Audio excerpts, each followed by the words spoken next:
Ну што ж, спадарства, вітаю. Я Валер Руселі, хтосьці ведае мяне як журналіста, хтосьці як блогера «Дарогу». Гэта канал «Сэнс». Гаворым тут пра тое, што мае сэнс, альбо напаўняем сэнсам. Спадарства, сёння хацеў прадставіць вам свайго суразмоўцу. Гэта заслужаны педагог Рэспублікі Беларусь, як высветлілася перад самой размовай на кухні па крэсленні. Ну і таксама взять медаль. Таксама па сумяшчальніцтве музыка, музыка-аматар, пісьменнік, аматар і мастак-аматар. Аматар сэнсоўнага жыцця Лявон Вольскі. Лявоне, вітаю. Вітаю. Ну што, пагаворым пра тое, што ж такое адбылося на гэтым тыдні. Адзінае, што вось мне так здаецца, што тут па вялікім рахунку, калі пра Беларусь гаворыш, што можна папросту сходу казаць, ну, былі там рэпрэсіі і нейкія там вот санкцыі. Ну так, як в этом фильме «17 імгненняў вясны», інфармацыя для роздуму. Усе навіны — это новая і новая інфармацыя для роздуму. Яны не навіны, гэтыя пасадзілі. Там, напрыклад, Белавуса затрымалі спачатку, а потым уже і не выпусцілі. Ну, потым яшчэ даклеілі. Нешта шыюць там, ну так. Гэта інфармацыя для роздуму. Яшчэ і Белавус, значыць. Не гледзячы на гэта, ці запомнілася штосьці з гэтага тыдня такое, вот, што вот такое? Ну, калі казаць пра свежае, я-то думаю, што ты зараз будзеш, а вось такая падзея, вось такая. Ну, у нас жа не інтэрв'ю. Ну, тым не меней, ты потым... Добра, у меня тут зараз я ёсць, скажу, што давай. за апошняе запомнілася, што ёсць у нас адзін такі чалавек у Беларусі, які займаецца замежнай палітыкай. Вось ён з'ездзіў на адзін міжнародны форум і потым прыехаў і гаворыць, што ну, вы ведаеце, што сярод заходніх там розных маіх калегаў далёка не все так ставяцца адназначна да гэтых увядзення гэтых санкцый. А ёсць людзі, якія супраць гэтага. Таму будзем працаваць у гэтым накірунку. Так што, бачыце, ёсць нешта такое пазітыўнае, таму што вось прыехаў чыноўнік, сказаў, што далёка не ўсе, так што вось так. Толькі вось гэты чыноўнік, гэта міністр замежных справаў Лукашэнкі Владзімір Макей. Маккей. Ну да, добра, Макей. Ну, толькі абскубаная версія, можна так сказаць. Гэта Макей, які таксама, дарэчы, сказаў, што праз гэтыя санкцыі, он там шмат пра санкцыі казаў, пасля гэта шмат казаў, тому што там асабліва ніхто з ім размаўляць не хацеў, руку паціскаць. Ён сказаў, што пра санкцыі Беларусь можа страціць і незалежнасць. Таксама вось... А, это уже такі шантаж. Это даўняя карта, тое, што вот калі будуце санкцыі, тады мы да Расіі ўсё тады. Дарэчы, што цікава, якраз Макей наконт санкцыяў неаднойчы выказваўся, вот гэты шантаж, он розныя формы прымае. Ён раней казаў пра тое, што калі вы санкцыі не паздымаеце, будзеце там санкцыянаваць нас, то мы знішчым грамадзянскую супольнасць. І грамадзянская супольнасць знішчана, калі такую логіку працягваць, то можа, як бы... Верыць яму можна. Наконт вот страты незалежнасці. Я пра тое, што ён далёка не ўсё так адназначна, не ўсе прыймаюць, но ясна, што у той частцы свету, куды ён паехаў на форум, там ж дэмакратыя. Таму, канешне, не ўсе далёка будуць згаджацца. Гэта не агульная палітыка такая ўжо на 100%. Хтосьці там, безумоўна, вагаецца. А можа быць, народу будзе цяжка з гэтымі санкцыямі. Так адзін чалавек так сказаў, а ўжо далёка не ўсе. Это ж адтуль чалавек прыехаў, ён-то, напэўна, знае, што гаворка. Між тым, наконт гэтых санкцыяў, тут, ну, вось тэма санкцыяў, она настолькі, як бы, аб'ёмная, што тут можна разбіраць абсалютна розныя кірункі. Па-першае, наконт страты незалежнасці, ну, слухайце, не праз санкцыі Беларусь рызыкуе страціць незалежнасць, а праз тое, што Беларусю кіруюць гэтыя падонкі і здраднікі, па сутнасці, якія выцягваюць... Гэта не я казаў. Гэта не казаў заслужаны педагог Рэспублікі Беларусь. Гэта казаў чалавек з сярэдняй адукацыі. Я сабе магу это дазволіць. Ну і таксама наконт... Ну, калі ласка, все-таки вот педагог. Педагог скажа, што яшчэ калі пачалі выкопваць гэтыя слупы паміж Расіяй і Беларусю, і была вся гэтая рыторыка пра тое, што вось, мы нішчым гэтыя межы паміж нашымі братэрскімі краінамі, вот тады яно ўсё і пачалося, страта незалежнасці Беларусі. У нас была з Расіяй мяжа, потым пачалася эта вся рыторыка, што мы браты і сёстры навек і заўсёды так было, і мы эту межу знішаем, і у нас будзе адна тэрыторыя, практычна адна краіна. Ясна, што эта рыторыка была дзеля таго, каб потым туды залезці і там кіраваць уже ўсім гэтым. Ну, не атрымалася праз розныя фактары. Іншая прыйшла там да ўлады групоўка у нашай братэрскай сестры. Ну, цяжка сказаць, Да. хто Ну, гэтай нашай роднай. братэрскай сястры. Так. Дзяржава прыйшла іншая, групоўка іншая. Вось, таму гэтыя все былыя памкненні, што вот гэты лядашчы Ельцин, алкаголік, а я зараз там, ну, не пайшло. Дзюдаіст. Так, ну, не пайшла, там дзюдаіст. І таму яно, ну, з таго часу, як выкапалі слупы, як адна краіна, як адна дзяржава, як вот адна прастора, там, мытная, напрыклад, калі ўсе просто там стагналі і гналі сабе машыны хутчэй з-за мяжы, таму што вот паслязаўтра будзе ўжо это расійская мыта у нас на машыны, а да гэтага трэба прыгнаць сабе хутчэй. Ніхто не пратэставаў, все вазілі просто новыя машыны, завозілі сабе. Вось, вот з таго часу, безумоўна, это паступовая страта незалежнасці і накіраваная на гэта палітыка. І ніхто не гарант, насамрэч. Все надо...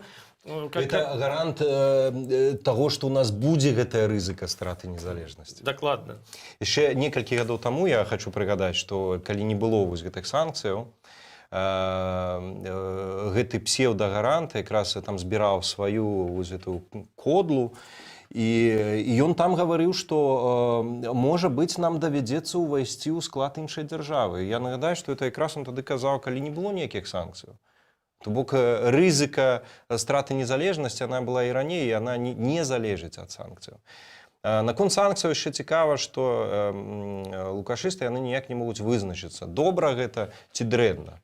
Яны стараюцца з аднаго боку паўтараць за крамлёўскай прапагандай, тому што там таксама казалі, што там нам санкцыі толькі на карысць пойдуць. І тут частка... Арганізуюцца ўсе, адразу пачнуць вставаць о 6 раніцы, аблівацца холоднай вадой. Імпартазамяшчэнне зноўку ж будзе, там і так далей. Аблівацца холоднай вадой, думаць, як нам выйсці з этой сітуацыі, з Кітаем нарашчваць. Прэм'ер Галоўченка, прэм'ер Лукашэнкі Галоўченка таксама ж зараз пастаянна паўтарае, што санкцыі яны пойдуць на карысць Беларусі. У нас зараз будзе рост эканомікі і падзенне інфляцыі, гэта ён зараз абяцае. А разам з гэтым у нас ёсць такая група, которая ніяк не могуць вызначыцца і кажуць, што все-таки гэта дрэнна.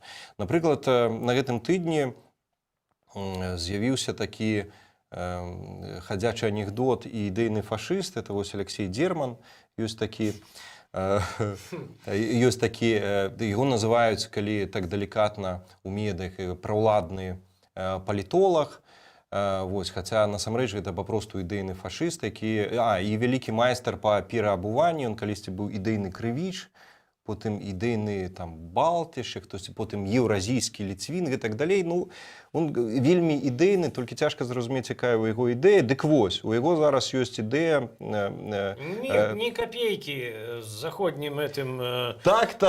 Ніводнай візы, ніводнай пядзі пашпарта свайго не аддам пад варожую візу. Я думаю, что... Это скрепы. Я думаю, что это скрепы. Я думаю, что это трагедыя Захада, што ён пакуль што яшчэ пра гэта не даведаўся. Магчыма, он з нашай размовы даведаецца. Там будзе ў Захада. Я думаю, будзе, ім трэба тэрмінова нейкія эканамічныя захады рабіць. Так, а што рабіць? Як мы без вот этих копеек Дермана мы будем жить? Это ж такая ўплывовая асоба, ён сказаў, і это тысячи, десятки, сотні тысячаў цяпер не будуць падаваць дакументы на візы. Яны нават не будуць, ну, я не ведаю, это страшная штука. Я хочу прыгадаць, што Захад ледзьве перажыў персанальныя санкцыі, накладзеныя на яго ад паплечніка Дермана. Это ёсць такі Гігін, які калісьці сказаў, што вот Нівея адмовілася спансаваць гэты крывавы чэмпіянат па хакеі. Ён нарэшце пасля 10-15 гадоў захоўваў в этой Нівеі пустых вось этих бляшадачак. Чаму пустых? Іголкі там з нітачкамі ляжалі. Навошта пустых? Яны ж вельмі у гаспадарцы, яны ж вельмі спатрэбяцца. Это ты выкідаеш. Скончылася Нівея, выкіну, а нармальны гаспадарлівы, руплівы гаспадар. І он заўсёды, вот іголачка з нітачкай там ляжыць. Альбо што там яшчэ можа ў Нівеі ляжаць? Ну, штосьці лінзы там, штосьці можа ляжаць. Альбо тое, што яны там паляць, напрыклад. Таксама ж можа, в прынцыпе, ляжаць. Ну, про гэта мы нічога не ведаем. Ну, просто гледзячы па іх выказваннях, то часам Ну, як бы, у прынцыпе, задаешься таким гіпатэтычна можа ляжаць і тое, што паліцца, і тое, што нюхаецца, можа ляжаць. Так Абсолютно. І вось як зараз перажыве захад санкцый ад Дермана, незразумела. Хаця тут можна выйсці на пазітыў, улічваючы гісторыю вось там прозвішча гэтага чалавека, які не ведаю, ці ў сілу сваіх нейкіх там чарговых ідэяў альбо ў сілу нейкіх комплексаў, ён дадаваў да свайго прозвішча літару Т на канцы. І такі Дермант, нібыта вот такі на кшталт Балтаў гучыць, хаця я насамрэч... правда нічого не ведаю, про этого человека не обознан асабліва. Дык вось, я просто хочу дагаварыць, выйсці все-таки на нейкі пазітыў і супакоіць калектыўны захад, што, ну, прынамсі, на одну лапату Дермана вот, у заходняй рэчаіснасці будзе... В этом сэнсе. будзе менш, як бы. Ввогуле, это, конечно, вельмі смешна гучыць, калі людзі, якія асабліва не ездзяць нікуды, кажуць пра тое, што яны на зло зараз ездзіць не будуць. Яны раней не ездзілі, ось, а зараз І вось наогул, такі. мне здаецца, такая крыху, ну, не хочется сказать, высмыкнута з пальца, но там засталося па адным консуле на амбасаду. Куды ехаць-то? Куды там падаваць дакументы? Там стаіць чарга на гады наперад. У гэтых всіх, у літоўскую, я так разумею, ці будзеш, ну, карацей, гэта... Мне ще здаецца, што калі Алексей Дерман такі ідэйны і прынцыповы антыангласакс, то яму варта выкінуць кампутер, прыдуманы англасаксамі, выкінуць тэлефон, які таксама прыдуманы на захадзе ўсе гэтай тэхналогіі, адключыць урэшце інтэрнэт, усе адпачнуць, уздыхнуць палёгкай не толькі ён. Я вось наконт інтэрнэта, чаму загаварыў, я так, як гарадзенец, мне б хацелася заўсёды вставіць штосьці гарадзенскае. А інтэрнэт, это ж гарадзенскае? Інтэрнэт, ідэю інтэрнэта прыдумаў гарадзенец. Па нараджэнні я сабе нават выпісаў. Гэта быў Пол Бэран, у дзяцінстве яго звалі Пейсах Баран, і ён нарадзіўся ў горадні, потым пераехаў на захад у ЗША, і ён якраз падаў гэтую ідэю, вось якая легла ў аснову стварэння. Это же масонскай змовы. Вот. Таму ад Таму гэтага трэба адмаўляцца. Таму, Алексей, вось, хай будзе наша размова апошнім, што ты паглядзіш у інтэрнэце, і адключайся, і будзе табе як бы шчасце. Па санкцыях я все-таки хацеў, вось, я сабе не занатаваў, але мы пра гэта гаварылі на кухні.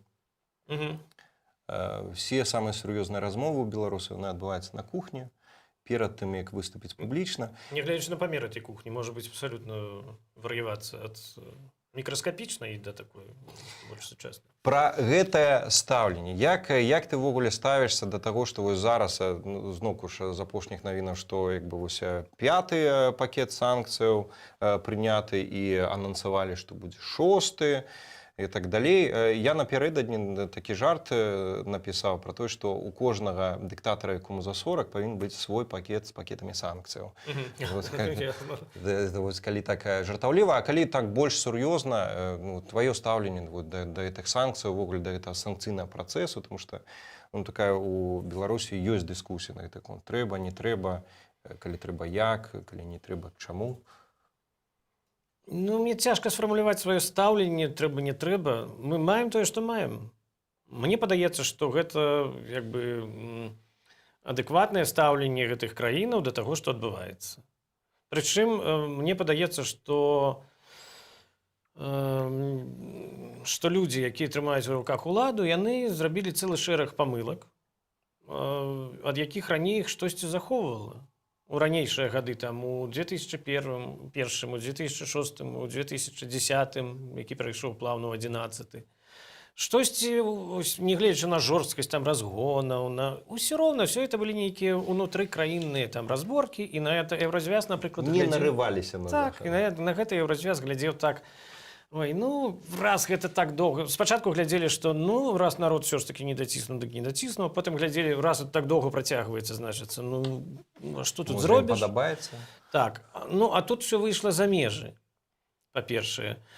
І атрымалася, што, ну, кранули менавіта гэтае вот балючае месца. Потому што наконт самалётаў, дык это, ну, ва ўсім свеце, это найбалючайшае месца, это тэрарызм паветраны, это вельмі, вельмі, вельмі ўплывае.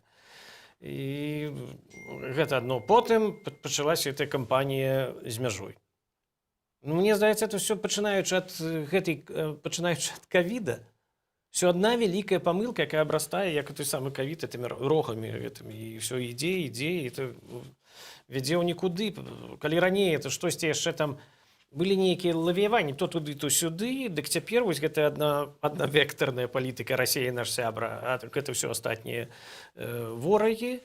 Ковід, ніхто не хварэе, все нормально, все вакол хварэюць, все это все бачаць, самаарганізацыя народа, потым выбары, якія маглі быць праведзеныя, ну просто філігранна. І мы бы ўсе паверылі, што сапраўды не дацягнулі, сапраўды гэтыя 65%, якія гарант набраў гэтым разам, не пасадзіўшы ні Ціхановскага, ні там Бабарыку, а вот все сядзелі, і атрымалася у гэта 30, у гэта, а вот у гаранта 65. Ну. Левоня, ну ты разважаеш як адэкватны чалавек, а мы ж Не, маем я просто як педагог. Я гэтую сітуацыю як бы аналізую, а атрымалася з-за таго, што у кагосьці такі, мякка кажучы, парадаксальны характар. Атрымалася так, што усе гэты чамусьці ну, ні з пушчы, ні з поля усіх пасадзілі на доўгія тэрміны, а ў гаранта атрымалася 80. І, ну, мякка кажучы, потым пачаліся гэтыя ўсе разгоны, якія былі больш жорсткія, цяпер ужо і з забойствамі, і на гэта ўжо не маглі глядзець, як раней, ай, ты хай сабе, а тут яшчэ і вось гэта. Плюс самалёт, плюс мяжа. Ну, таму санкцыі, ну, што? Я в мінулай праграме тут на сэнсе размаўляў з палітолагам Андрэем Ягоравым, і я там параўнаў, што Лукашенко, ён такі нагадвае абсцэс, які як бы на яго не звяртаеш увагі, ён все больш робіцца, і потым нейкі момант это становіцца такой праблемай, якую, ну, аперабельна трэба неяк развязваць. Але зараз у мяне яшчэ нарадзілася такая аналогія з тым, што ў двары, у адной кватэры жыве такі асацыяльны элемент, хатні тыран, які вось раней, ён спачатку там біў там жонку сваіх дзяцей там і так далей, але гэта было ў межах кватэры, і ну як у нас у беларусаў прынята, ну это як бы, а мы як бы і не лезем асабліва, што там у іх робіцца.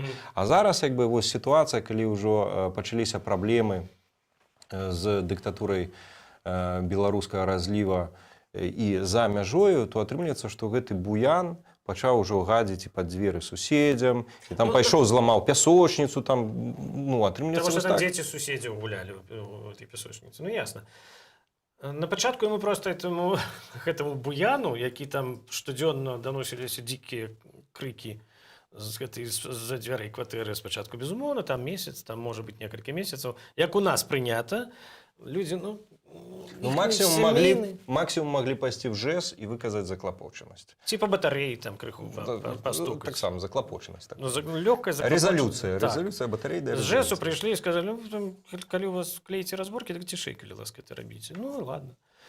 А потым хтосьці, ўсё ж такі, не гледзячы на это, ну, вечна трываць немагчыма, сказаў, Міша, да што ты там такое устраиваешь? Ну, ты угаманіся ўрэшце. Ах так. Ты мне яшчэ будзеш, да ты сам паглядзі, што ты, да ты нідзе не працуеш наогул. Ну і пайшло.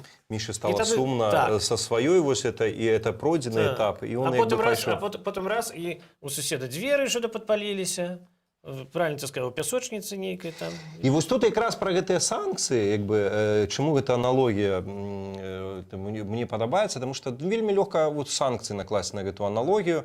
Гэты буян пачаў там, зламаў пясочніцу, пачаў там гадзіць пад дзверы суседзям альбо падпальваць дзверы. А мы давайце, ну окей, не толькі па батарэях, а перастанем там прадаваць яму глазураваныя там сыркі. Альбо не будзем запрашаць да нас на дыскатэку. Мне здаецца, што вот такія... І не будзем запрашаць на жэсаўскі сход. Ну, напрыклад. Таму што кепска зарэкамендаваўся. Ну, мне здаецца, што вот такія санкцыі не вырашаюць праблему гэтага тырана, яны могуць як бы толькі... Гэта тыя, якія ёсць? Гэта вот такія вот толькі... Там Мне это здаецца, яно яшчэ не до конца все раскруцілася, бо это доўгі механізм еўразвязаўскі, там все это вельмі доўга працуе, там моцныя бюракраты, там эти механізмы доўга все это адбываецца. Я это цудоўна Паглядзім, што там далей. Я цудоўна разумею, і я разумею, што дэмакратыя, она больш павольна развязвае праблемы, чым, напрыклад, дыктатура, дзе вот адзін раз як бы Ну да, як той уладны чалавек, які адказвае за замежную палітыку, он паехаў туды, а там пару чалавек сказалі, ну, может быть, это не зусім правильно. Он паехаў і сказаў, а там говорят, что это не зусім правильно. А у нас бы, каб запыталіся, все б сказалі, все зусім правильно. І ты ведаеш, і вось пра эту аналогію, вось мне здаецца, што вот чыста па-чалавечы, пры тым, што я цудоўна разумею, што там вось дэмакратыя, асаблівасці дэмакратычнага ладу, гэта не так, як у нас, але мне здаецца, што недастатковыя санкцыі. Што ўжо калі вы робіце санкцыі, то вы дзеля чаго іх робіце? Каб спыніць гэта ўсё. Каб спыніць, это недастаткова там не даваць візы там памежнікам, там этим камандзірам, а ўжо возьміце і штосьці зрабіце так, каб ён вот не адкладваеце на потым нейкі пакеты і так далей. Мне здаецца, што вось з санкцыямі трэба больш жорстка, мне здаецца. Альбо тады іх не рабіць. Вельмі складана, мне здаецца, таму што ёсць на каго абаперціся гэтым, на жаль, гэтаму гэта суседа, у гэтага Мішы. Ёсць міліцыянер Вова у суседнім доме, участковы. Які Мішу крышуе, і яны разам выпіваюць. І таму вот тут... А супраць Вовы асабліва не пойдзеш. Так, таму што хтосьці на Мішу там пайшоў, там туды у міліцыю, напрыклад, а тут Вова раз заявку забраў і говорит, ты яшчэ раз напішаш? І глядзі сам ты. Это правда. Таму гаспадарства, такая сітуацыя у нашым беларускім двары з гэтымі санкцыямі, з гэтым сямейным тыранам. Калі у вас ёсць нейкі меркаванні, як, што з гэтымі санкцыямі рабіць, альбо не рабіць і не тлуміць галаву сабе, пішыце нам у каментарах. Я б хацеў у працяг таксама, можа, гэтай тэмы, гэта тырана такого, адзін момант узгадаць, яшчэ на гэтым тыдні, гэта вось, я не вельмі люблю, насамрэч, гэта, але згадаць хачу, гэта вось, калі гэты тыран дае інтэрв'ю камусьці. Я іх не гляджу сам, я чытаю толькі вось там нейкія загалоўкі альбо нейкія цытаты, я берагу там свае нервы і час. Вось. На гэтым тыдні разышлося ў загалоўках, што ён урэшце сказаў, што Крым расійскі, я яго там прызнаю і дэ юрэ, і дэ факта, і таксама сказаў, што я папрашу міліцыянта Вовы ядзерную зброю. Вось як да гэта ставіцца? Это добрая рэакцыя. Кажа, што з хворых нельга смяяцца. Адзін экстрэмісцкі канал яшчэ зрабіў такую штуку, што ён взяў штучны інтэлект і у яго ўзяў інтэрв'ю этого штучнага, запраграмаваўшы яго пад гэтага гаранта, і гэты інтэлект адказаў, нібыта ён гарант. Ты не бачыш гэтай інфармацыі? Не. Адзін экстрэмісцкі канал так зрабіў. Я не гляджу просто экстрэмісцкі канал. Я выпадкова прачытаў там, я таксама не чытаю навіны. Хтосьці сказаў. Вось, і гэты інтэлект абсалютна, то есть не адрозна ад гаранта, он адказаў на все пытанні, все козлы, я маладзец, там все это было, што я гарант, насамрэч, я народны, а вы не народныя, там это усе гады, як заўсёды, там мразі, гніды, все ясна. Вось, наконт гэтага Крыма, мне падаецца, это адзін з шэрагу гэтых памылак ланцуга. Таму што можна было б далей устрымацца. Тут пачынаецца такое, што, наколькі я ведаю, я ж просто педагог заслужаны. Конечно. Я наколькі ведаю, што з Украіны просто гіганцкі нейкі таваразварот ідзе. Она, по-моему, на третьем месцы была. Пасля России і Еўразвязу на третьем месцы стояла. Яны купляюць гэтыя гаручазмазачныя матэрыялы. Это, просто, як толькі яны, у нас чамусь яны лічаць, што это немагчыма ад этого адмовіцца. Нават электраэнергію. І у іх і так ідуць ваганні. Як это, што мы іх купляем, можа быць, не... З такімі заявамі. то гэта народ ну, сармацкага тыпу збольшага, он гарачы. І ён можа не даедаць і не дасыпаць, і не дапіваць, а паставіць заслону. І гэта, як калісьці найгарачэйшыя з балтыйскіх народаў, літоўцы, яны пайшлі на тое, што ну і хай будзе халодна ўзімку ў хаце, а мы не будзем у России браць энерганосьбіты, а просто будзем незалежныя. Ну, вось наконт сарматаў, это вельмі цікава, таму што вельмі часта гучыць пра тое, што вось беларусы, яны такі больш спакойныя, а украінцы бы такого бы не пацярпелі, як у нас, яны б там даўно, але атрымліваецца, праглынулі Міністэрства, здаецца, замежных спраў Украіны, яны сказалі, ну, это толькі словы, а мы там вот... Так, а што вам яшчэ трэба, каб зрабіць, каб вы ўрэшце штосьці пачалі рабіць, ну, неяк больш адэкватна у бок дыктатара Лукашэнкі. У мяне сёння такі настрой ваяўнічы, вось тут і еўразвяз не даціскае, і ўкраіне, мне здаецца, даўно пара вызначыцца. Ціхановскую яны не прынялі, а яны прымаюць па-ранейшаму гэтых. Хоць гэта кажуць, мы ўжо і С-400 паставілі і накіравалі таксама ў бок Украіны, і мы тут танкавыя дарогі даўным-даўно праз гэтыя палескія балоты паставілі, і Крым гэта расійскі, і гэтак далей. Што яшчэ трэба зрабіць, вось, каб гэты гарачы сармацкі народ стаў гарачым сармацкім народам? Ну, калі ты говориш про то, что туды, ну, просто все равно любые демократы, хоць яны гарачыя сармацкія, і не демократы, які з беларускага боку, то это як заўсёды, як бы дэпутаты вырашылі пратэставаць супраць незаконных дзеянняў прэзідэнта тым, што яны будуць галадаць. Пришла ментовка, их все выкинула, как котов оттуда, лишь надавала по голове. Вот и все. То же самое, что шерах интеллигентов ботаничного типу вырашил протестовать супраць пьяного тракториста. Этих интеллигентов было 8 человек, и он один, и чомусь яны проиграли в этой борьбе. Потому что яны, он стоял с колом, а яны ему казали... Клиласка, поводьте себя пристойно. Молодой человек, да вы пьяны, противоразеть, а раз и... І заснуў з гэтым аргументам. Так атрымалася, што ён выйграў. Вот тут тое самае. Яны ўсё чакаюць. Ну, калі палятуць самалёты Белавія ў Крым, тады ясна, што будзе рэакцыя, альбо калі будзе афіцыйная заява пра тое, што вось так. А пакуль што яны проста так, ну, мацаюць, напэўна, як. А калі гэта яшчэ скажам, што будзе? А яны пакуль што ўсё трываюць. Ну.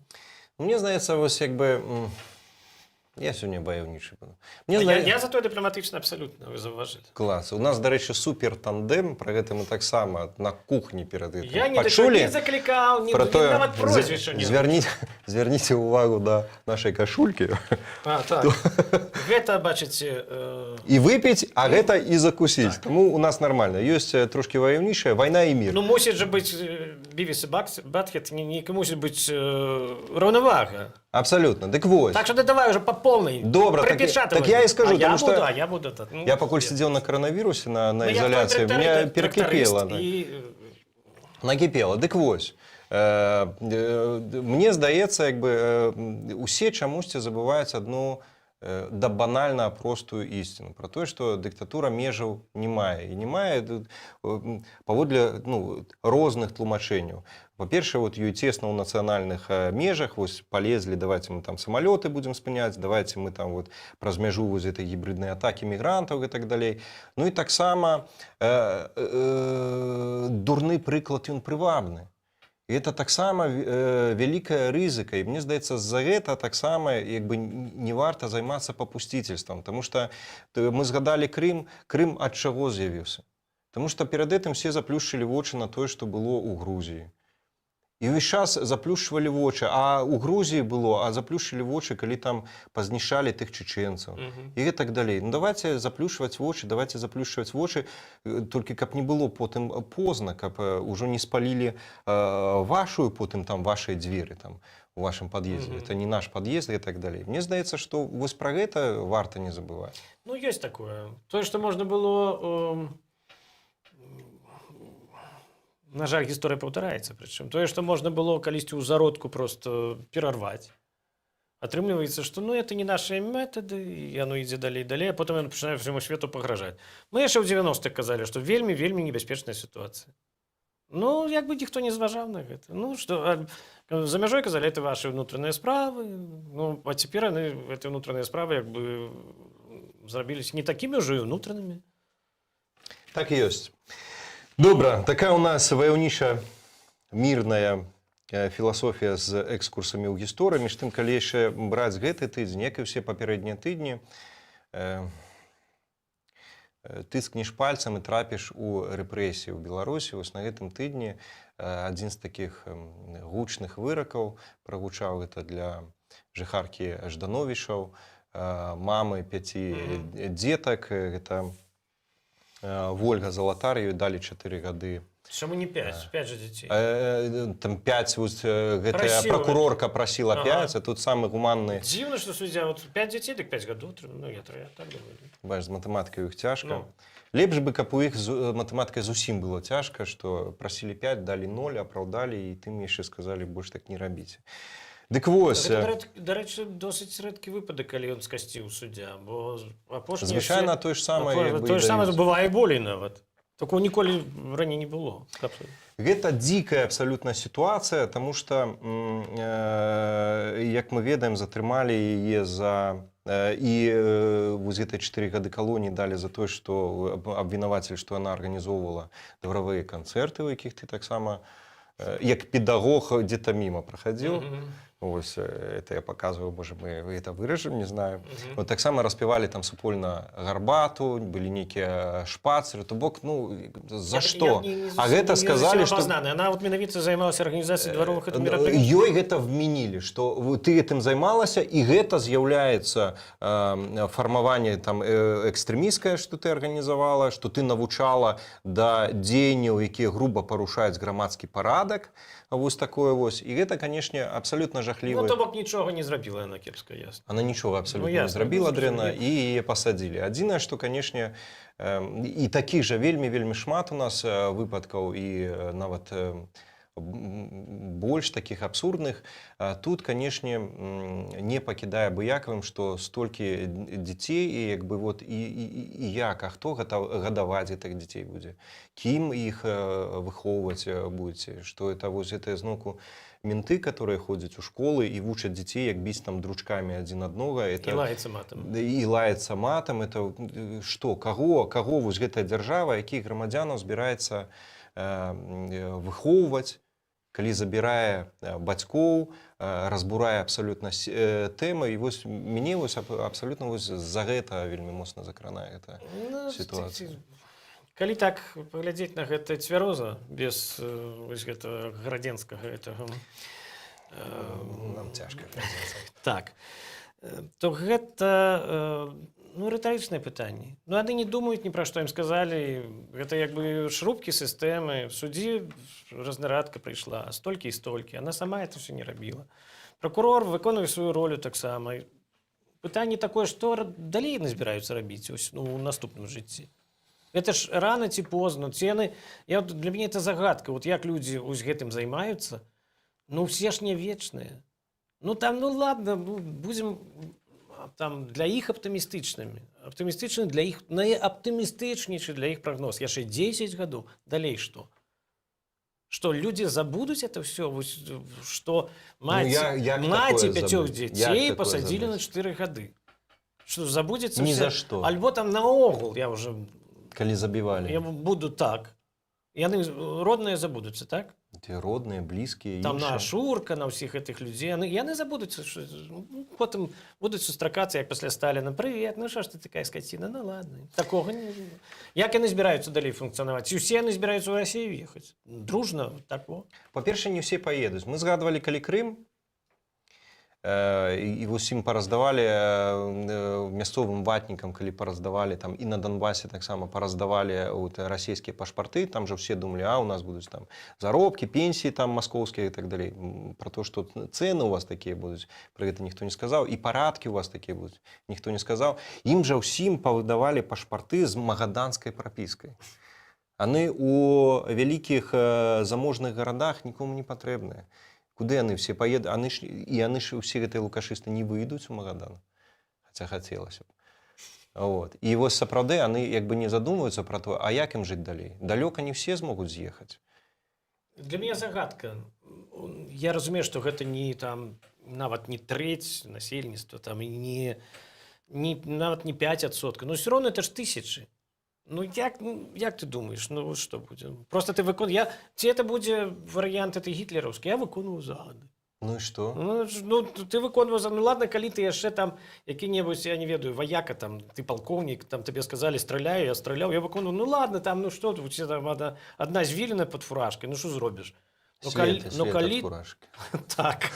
Ну калі ты чалавек з юрыдычнай адукацыяй, і ты выдатна разумееш, што чалавека забралі ні за што, ну я нават кажу не пра гэты выпадак, а пра это пастаяннае непадпарадкаванне, упіранне рогам там і нежаданне ісці ў альбо ў самім РУСе, калі чалавек пачынае там нейкую агітацыю за супрацьдзейнай улады, его за гэта там упякаюць, альбо ну гэта проста масавыя ілжывыя сведчанні, што суддзя этого нічого не заважае, прокурор это все. Яны все это не ведаюць, яны все это ведаюць выдатна. І гэта, ну, тыя ж, што сведчаць, ладно, вот іх якраз можна, ладно, як той палкоўнік з фуражкай, то гэта яму сказалі, ты скажаш, што бачу Васілія тады у столькі і столькі, это ж не столькі было, не тады, не Васілій звалі его. Да? Ну, все равно, ладно, виновен, 15 суток. Я быў на такім працэсе, калі Аракеляна судзілі. Яна все выслухала, там все нікуды, ні туды, ні сюды, все развальваецца, все цалкам, ну, не трымаецца, нітак нават няма, все развальваецца. Да, і все замерлі, ну, зараз, конечно, продаюць. Нема справы. Да, справа якой там. Нават сказаў, нават этой міліцыянту, якого она пыталася по скайпе, он, а символики не было. Так. Ну-ка еще раз. А лозунги никто не выкрикивал. Милиционер сказал это, он, ну... Да, ну ладно, хорошо, она так... И все, ну все. Добре, я вердикт зараз одразу і скажу. 15 суток. І пайшла гордо. Ну, далей, вот як гэтыя людзі будуць? Потому што чалавек з юрыдычнай адукацыяй разумее, што ён робіць. Я ў сябе калісьці на сваіх стрымах, на сваім канале казаў пра тое, што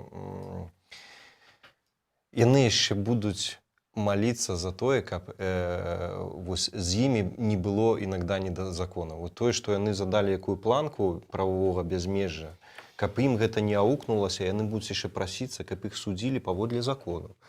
У судзе і больш-менш сумленныя суддзі, а не папросту нейкі самасуд, таму што людзі сапраўды гэта не забудуць папросту. Ведаеш, яны, можа быць, думаюць, вось што мне прыйшло ў галаву, што яны, можа быць, думаюць, што людзі не вечныя, ну гэта зменіцца рана ці позна ўлада, але будзе штосьці такога тыпу працягвацца. А яшчэ, ведаеш, мне зараз узгадалася... Не, нехта будзе іншым, такога ж накірунку, такого тыпу вот этого Саўковага, як бы, ну, вот, савецкія ценнасці у нас там, якіх і не існуе, ну, все там, як бы, ну, все это як бурбалкі, насамрэч, это савецкія каштоўнасці. Магчыма, яшчэ ёсць, ну, калі ўлічыць, што яны здольныя думаць наперад, хаця я не ведаю, вось так сходу не магу не назваць ні аднаго я бацьку шахматыста, і все-таки, калі, напрыклад, яны прадумаюць нейкія варыянты, то вось мне зараз узгадалася, такое апавяданне было у Васіля Быкова «Народныя мсціўцы». Калі памятаеш, там вось мужыкі ў вёсцы даведаліся, што зараз прыедзе былы паліцай, які іх кашмарыў. І вот мы яго вот зараз. І вот мы яго вот, ох, мы яго тут і вілы давай возьмем, і там мы яму адпомсцім. І вось яны ўсё апавяданне там збіраліся, як... І паціхенечку ў іх нейкае вот адвалівалася. Потым прыехаў гэты гаспадар жыцця, такі ён багаты, заможны, все на машине. І он выйшаў, сказаў, мужики, здравствуйте. І вось гэта, дарэчы, калі ўжо адкідваць гарадзенскую ваяўнічасць, там што, вось гэта, мне здаецца, таксама такая глобальная тэма, пра якую, можа, мы зараз не будзем моцна разважаць, але пра якую ёсць над чым паразважаць, пра тое, што, а якія мы насамрэч, беларусы. А ці не атрымаецца так, што ну, вот, здравствуйте, як у Быкова. Ну, мне падаецца, што ўсё абумоўлена крышачку папярэдняй гісторыі, што здравствуйте, як у Быкова, перад гэтым была сталіншчына, потым быў гітлерызм. Ну, у нас лукашызм. Ну, гэта Чым не розніца? крыху не тое. У нас быў кароткі перыяд псеўдадэмакрат, не да дэмакратыі, кароткі перыяд. Потым пачалося гэта. І ну, гэта не настолькі ўсё ж такі, ну, няма гулага, не было. Ясна, што рэпрэсіі былі досыць масавыя. Но ясна, што народ таксама баяўся. Но мне здаецца, што як толькі будзе нейкая лёгкая адтуліна, то ўсё туды адразу пальецца. Это ўсё. Абурэнне народнае. Ух, Мы ж гэта бачылі не так даўно на менскіх вуліцах і вуліцах іншых гарадоў, што ну, стаміліся гэта ўсё. Ну, мы бачылі не папросту нейкае вот хардкоравае масавае абурэнне, мы бачылі хутчэй стомленасць ад ненармальнасці і памкненне да нармальнасці. Натуральна. Ну, Все было вельмі інтэлігентна насамрэч. І калі пытаюцца пра там гвалтоўны, не гвалтоўны, ну немагчыма было гвалтоўны. Пра што это пытанне? Якого гвалтоўны? Што браць там вілы? Ну это смешна. А все-таки, калі так прагназаваць на будучыню, калі наступны раз будзе народны, а ён будзе ўсё роўна рана ці позна, гэты народны ўздым. Як ты думаеш, вось гэтыя нейкія высновы з 20-го году і ў тым ліку з падкрэсленым мірнага пратэсту будуць нейкія, не будуць, ці можна неяк прагназаваць? Нічого не будзе. Тое, што мы бачылі ў 20-м годзе, тое, што мы бачылі да гэта, это все было абсалютна спантанна. Все это было на эмоцыях. Ніхто нічога не... Як бы ўжо дзіўна тое, што людзі спадзяваліся на перамогу проста цераз тое, што яны выйшлі на вуліцы. Яны думаюць, што... Так столькі ж гадоў гаварылі, калі нас выйдзе 100 000, амонаўцы складуць шчыты і перайдуць на бок народу. Но гэта было 10 гадоў таму. Тагачасныя амонаўцы, каб выйшла тады 100 000, яны, можа быць, склалі б. Але цяперашнія, якія гадаваліся ўсе гэтыя 10 гадоў, яны ўжо зусім іншыя людзі. Я пра іншае пытаю. Я пра то, што калі будзе наступны ўздым, ці варта чакаць, што зноўку будзе так мірна, альбо все-таки будуць нейкія высновы, што не дапамагло, што і там і 500 000 выйшла, і тогда і на лавачкі станавіліся. Дай Бог, каб было мірна. Потому што я не бачу, як можна узброеным людзям супрацьстаяць, ну, што рыдлёўкамі і віламі. Это не... Ну, просто будзе шмат ахвяраў. Ох, это не хацелася б, канешне. Это не хацелася. Між тым, вось яшчэ адзін момант па гэтых рэпрэсіях я сабе там адзначыў. Просто мы разважалі пра вот, а што яны сабе далі думаць і што яны сем'і разбураюць. Гэтыя людзі паводзяць таксама сябе як тэрарысты ў тым плане, што бяруць у закладнікі сваякоў.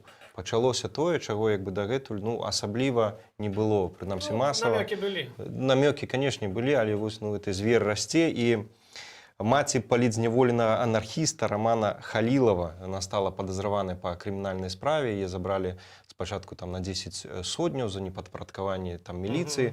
Зараз ёй За ужо... тое самае непадпарадкаванне, так. Так, зараз ужо крымінальную справу за нібыта арганізацыю, падрыхтоўку дзеянняў, што груба парушаюць грамадскі парадак, і ўсе цудоўна разумеюць, што гэта ціск на самого вось гэта анархіста Романа, і як бы і ну, да чаго мы дайшлі зараз вось ужо да закладнікаў. Мы ўжо перажылі ўжо абвешчаныя канцлагеры, мы перажылі забойствы, зараз мы дажылі да таго, што бяруць папросту сваякоў у закладнікі, дажылі да таго, што яны кажуць, мы будзем пазбаўляць там грамадзянства, канфісковаць маёмасць. Гэта цікава, так, канфіскацыя маёмасці яшчэ. Ну, нават тут, ну, гэта як абмяркоўваць дзеянне глыбока хворых людзей і паспрабаваць гэта падбіць пад нейкую нармальную базу. Я Ну, згодны, потому што гэта абмеркаванне, не паддаецца ніякай класіфікацыі. Яны ўзялі закладнікаў. Ну, ты глядзіш, это, ну, як, ну, як Саддам Хусейн узяв закладніка. Ну, так же і было там, ці Каддафі, ці то нейкія там бандыты ўзялі закладніка. Ну, вось яны, кім яны і ёсць. Яны ўзялі закладніка. Яны придумалі, ну, як так можа быць, я так само, вот, у мяне было такое пытанне, як можа быць, што 10 гадоў таму ты выйшаў на вуліцу, на праезную частку, ты там что-то пакрычэў, падняў сцяг, ну, 15 сутак. І то. І то можа быць штраф. Нават калі ты кідаўся камянямі, дарэчы. Калі не будзе відэа гэта, а скажа там які-небудзь міліцыянт, ён кідаўся. Я сам памятаю, як мы піхаліся з міліцыянтамі. Я ведаю такого чалавека, які кідаўся, і не было проста відэасведчанняў. А міліцыянскае, то ён кідаўся. И судья сказал, ну, ведаеце, не доказано. Штраф великий, правда, ну все, собрались, и он заплатил. Было так, там 15 годов тому, а теперь за те же самые деньги ты на 5 годов, вот, ты на 3. Это нормально, что они принимали просто по ходу денег, они принимали все новые и новые законы. И потом говорят, что у нас не ваш политвязень, у нас все, это же не политическое, это все уголовники. Вы же поймите, это же уголовники. Вот у нас есть артикул, вот мы приняли. Так вы же это принимали по горячих следах одразу. Это лічыцца, это нормально, все, что вы наробили. Мы бачым накручивание этой То бок ситуации. мы под базу нормальную гэта не можем подбіць. Мы не можем гэта з пункту гледзячы чалавека цвярозага і з большага хаця б здаровага маральна подбіць вот этой вот рэчы, які адбываюцца, потому что гэта ну не. Але мы можем подбіць гэта под логіку зла. В прынцыпе, гэта не здзіўляе. Гэта папросту калі называеш сваімі імёнамі рэчы, ну як бы тэрарыст, ну як дзейнічаюць тэрарысты, ну яны бяруць закладнікаў, там патрабуюць выкуп, адменьце санкцыі, там дайце нам грошай, мы мігрантаў прывезлі, но это вы вінаваты, дайце нам зараз грошы, каб мы іх адвезлі, там і так далее. Ну тэрарысты кажуць, дайце выкуп. Як бы, вот, калі называеш сваімі імёнамі, то як бы, логіка зла. Гэта такія тэрарысты, што, напрыклад, у тэрарысты ўзялі закладнікі ў будынку, ну, допустим, банка там, ці в канцэртнай зале, яны ўзялі закладнікаў, сядзяць, да іх прыходзяць людзі там з улады нармальныя, там весці перамовы і говорят, ну, вот вы тэрарысты, это вы тэрарысты. Гавораць тэрарысты. Это вы тэрарысты, а не мы тэрарысты. Чаму мы? А таму што вот вы тэрарысты, і все. Это вы виноваты, что мы взяли закладников. И зараз дайте нам гроши, как мы вы их как бы... Вы до того, что мы взяли закладников. Вот так. Ну, это такие психично нездоровые некие террористы отрымливаются. Ну, зусім там целый букет. Так вось, ну, логіка зла як бы ёсць, але от да чаго гэта логіка вядзе? Ну, як бы ў сітуацыі папросту, калі так адарвана з тэрарыстамі, ну, з імі штосьці робіць, каб... Ёсць нейкі варыянт, нейкі проблеск, нейкі вот аптымізму на даляглядзе. Трэба заўсёды верыць у лепшае, вот што я магу сказаць. І заўсёды ёсць, я ж заўсёды, і гэта насцярожвае, агучваў толькі такі найаптымістычнейшы з усіх варыянт развіцця падзеяў. Гэта было, на жаль, і ў 6-м, і ў 11-м. Зараз ёсць аптымізм? Аптымізм не знікае. Прынамсі, тады было меней падставаў для аптымізму. Зараз у чым? У 11-м былі такія падставы, таму што я быў назіральнікам з Олегам Хаменкам, мы сидзелі, і я бачыў, як народ ідзе і галасуе. Я потым прыйшоў у этэр на адзін цяпер уже там, як экстрэмісцкі канал, і я сказаў, хлопцы, я быў на участку, ну, это цэнтр, правда, горада, но большасць супраць таго, што вот мы маем. Я бачу, это просто ў вачевідкі. Но цяпер тое, што было, ну, это не параўнальна з тым, што было тады. Так можна сказаць, што галоўны аптымізм у нас, беларусах, саміх. Галоўны аптымізм у тым, што гэтыя людзі, якія хочуць все гэта стрымаць, гэтую згушчонку, вот просто вот трымаць гэтую, якую уже там все рвецца просто вонкі, все гэта. Яны думаюць, што калі людзі схавалі свае чырвона-белыя сцягі, калі яны там не абмяркоўваюць на працы тое, што хочацца все это памяняць, і калі вонкава все быццам бы супакоілася, і для іх это нормально. Яны лічаць, ну і вот мы придушили, задушили, построили их всех, і все нормально. А не нормально. Ніхто, унутры засталося тое самае, толькі яшчэ больш оно булькоча і клакоча, яно горш стала, таму што вы его ціснеце. Я, дарэчы, ведаю. І нават на гэтым этапе, я уже казаў тады, што шэраг памылак, нават на гэтым этапе можна было все это крышачку змікшаваць, крышачку зрабіць так, не. Рабілі толькі самыя крокі, вот такія, якія вымушаюць просто ставіцца з аптымізмам да таго, што адбываецца, таму што оно не такое, так доўга ты не пратрымаеш сітуацыю. На адных штыхах і на гэтым ціску ні грошей не хопіць, ні імпэту у цябе не хопіць. Можа быць, у аднаго чалавека хопіць імпэту, но ва ўсіх вот этих вот, што там... Они ж так Что ворушится не там- железные. Не, это просто інфаркт, рак і все звязанае з гэтым. Я, до речі, ведаю, чому яны вось так думаюць, што вось мы здушили, а там вот, А там як бы нормально. і все хорошо. Тому що у іх все жыццё, оно ж як, для галочки. Все, што ў Беларусі робіцца там афіцыйна, ну, оно ж Фармальны для падыход. галочки. І вот зараз, як бы, ну, Фармальны вот, падыход мы зрабілі. нема на вуліцах, пратэстаў нема, а пратэстаў нема, значит, нема незадаволення, і, значит, праблемы нема. Вось. Вот мы, І вось посеяли, гэта- мы посеяли.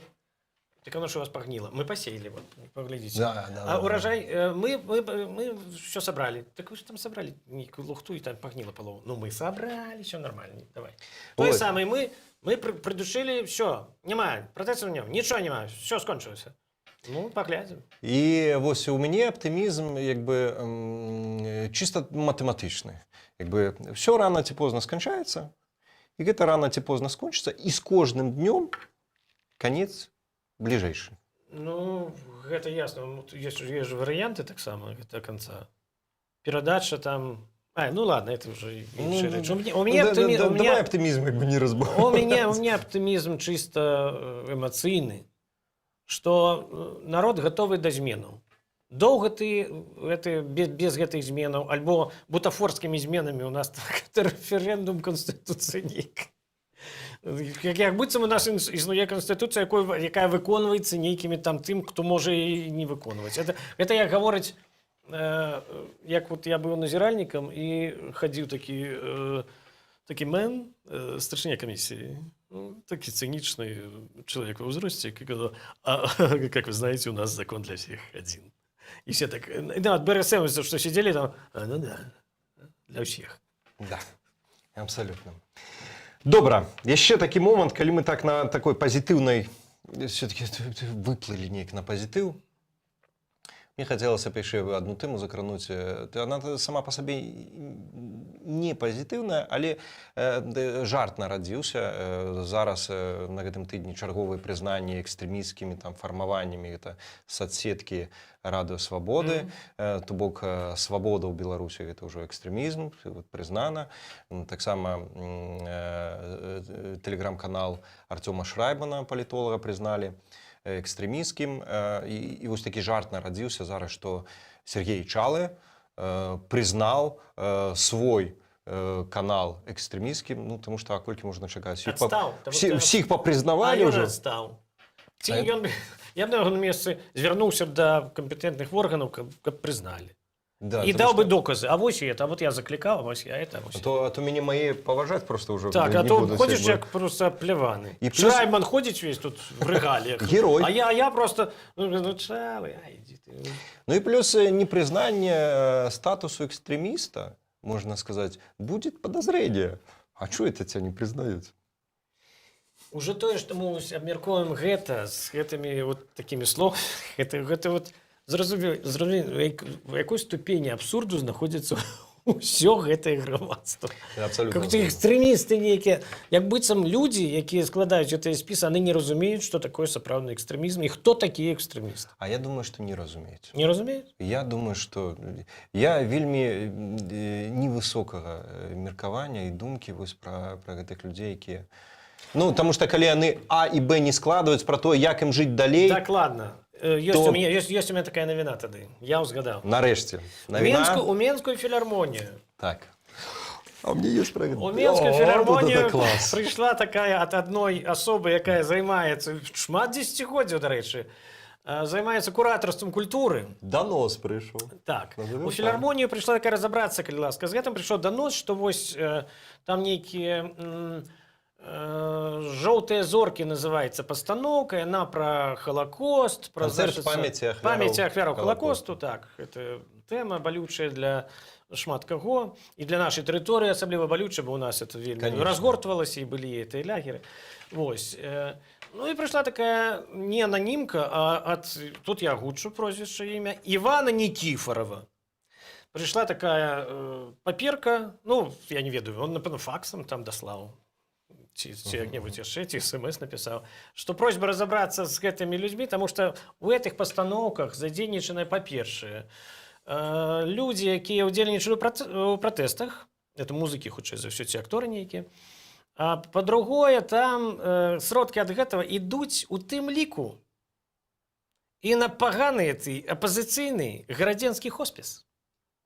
А вы ведаеце, што дырэктарка этого хоспісу, што яна ж экстрэмістка вядомейшая.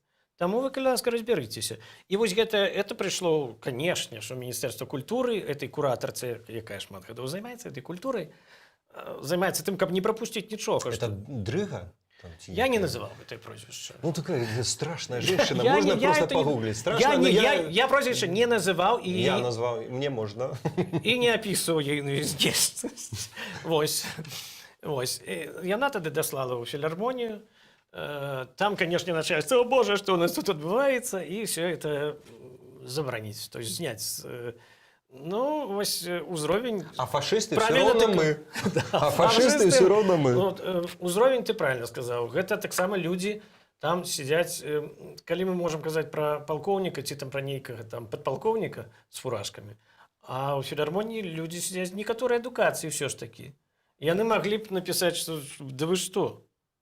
Тут все, ну, про што вы гаворыце? Ну, гэта ж прысвечана ахвярам Халакосту. Не... Тут же спрацавала. Такие бездумные абсолютно люди. Еще вот так само наконт про культуру, калі заговорили, и про эту бездумность, можно згадать не на гэтым, на мінулым тыдні, что правда было, але працяг зараз адбываецца, это чистки сярод працаўнікоў якраз культуры за гэта спектаклю, які ў Віцебску быў за лозунга «Жыве Фландрія». Вот, и это вот, как бы, працягваецца, як бы сёння культуру это падчышваюць. Ну, тут я наадварот просто буду, напэўна, не то, каб салідарнасць з тымі, каму не спадабаўся «Жыве Фландрыя». Ну, я просто, калі некаторыя тэатральныя суполкі, калектывы тэатра думалі, што можна спакойна адседзецца ў этой сітуацыі, ніяк не рэагаваць на яе. І, можа быць, там эзопавай мовай, як было прынята там у Савецкім Саюзе, як любімаўскія пастаноўкі, там нешта Высоцкі праспяваў, там нешта. І вот мы таксама, гэта не атрымаецца. Будзе альбо так, альбо ніякіх намёкаў, ніякіх «Жыве Фландрыя», гэта не пройдзе. Ой, Лявоня, а ты не про себе ты зараз так само сказал? Потому что, как бы, вот ты не назвал дрыгу, скажем, там, не назвал ще когось, ну, а что Валера, это поможет? Я ясно, что, каб я один сидел тут, я бы всех бы назвал, но у меня же есть... Я. Так. Есть для этого я. Добра, яшчэ што? У мяне як бы з навінаў як бы ўсё, што я сабе адзначыў. Магчыма, ты хацеў бы штосьці дадаць, што на гэтым тыдні яшчэ такого важна адбылося? Ну, я нешта, мне здаецца, я вот ўсё і прыгадалася. Я нават сам прыгадаў дзве навіны. Ну, это для заслуженного наставника, это уже... Я думаю, что наступный раз потому уже что можно будет... уже память не тая, ведаете. Ну, разом з гэтым, я думаю, что наступны раз, калі мы сустрэнемся, то можна будзе уже прадстаўляць себе і яшчэ і як мой калега-журналіст. Потому что по навінах... Журналіст-аматар. Журналіст-аматар. Хотя пэўны час же меў нават такую корачку. Малодшы рэдактар. Выдатна. Добра, тады хіба што на гэтым всё, і, магчыма, у цябе, як у педагога, як бы, ёсць што сказаць нашым гледачам. Толькі улічы тое, што нас глядзяць з розных бакоў барыкады, як бы, магчыма, это розныя словы, альбо штосьці супольнае. Я часта гэты месседж адпраўляю беларусам. Не буду новым нават у сваім амплуа. І гэта не новы месседж. Вот даўным-давно уже сказаны, ён не адным чалавекам, вельмі такімі сур'ёзнымі, вельмі людзьмі, як кажуць, рэферэнтнымі людзьмі. Не бойцеся. Калі ласка, знішчыце ў сабе весь гэты страх. Не бойцеся, беларусы. Гэта быў Лявон Вольскі, якога насамрэч і не мае сэнсу прадстаўляць. Яго ведае кожны беларус, незалежна ад таго, па які бок і чаго ён знаходзіцца. Лявоне, дзякуй вялікі за сённяшнюю размову. Я Валер Русель, господарство. Не забывайте ставить подобайки, писать комментарии, подписываться на канал, делиться нашими видео с своими сябрами и не сябрами, потому что, коли и не сябры будут глядеть сенсовный контент, то з'является все-таки больше шансов, что однойче они станут нашими сябрами. На этом все. До зустрічі.